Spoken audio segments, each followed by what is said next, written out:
Hi, my name is Joseph Bassett with the Watson CPA Group, and today we're going to talk about if an S-Corp makes sense for you.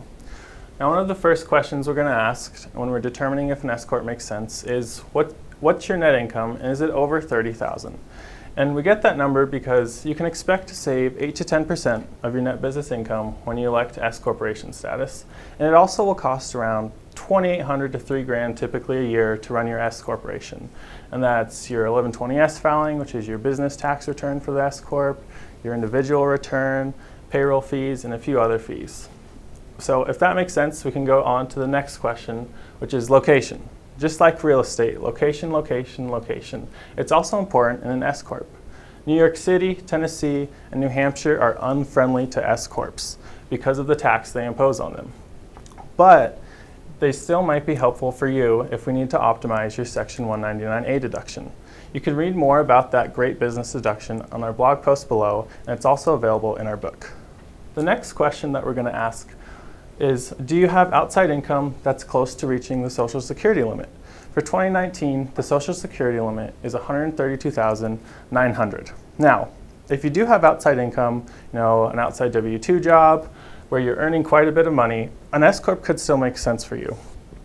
And the reason why we ask about outside income is because self-employment tax is based on Social Security and Medicare.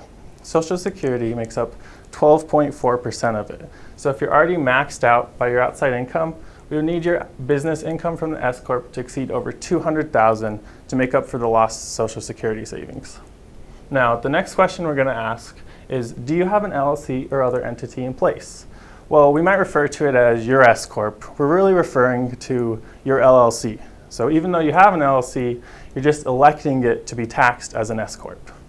Next, we're going to ask, is there a going concern? Are you going to be making over $30,000 every year? Is this just a one-time thing?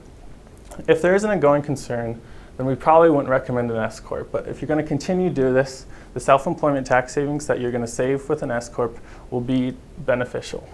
Next, we're going to ask, do you have other business partners? Are you splitting that revenue with a formula? If so, we can always design a multi-entity arrangement, and we have a video available on that for the link below. Finally, the next thing that we ask is, do you have appreciating assets? We typically don't put real estate and appreciating assets in an S-Corp. We would hold those off for a holding entity. So that's kind of the questions we'll run through to see if an S-Corp makes sense for you. If you have any questions, please give us a call, email, drop by, or refer to our book below. Thank you.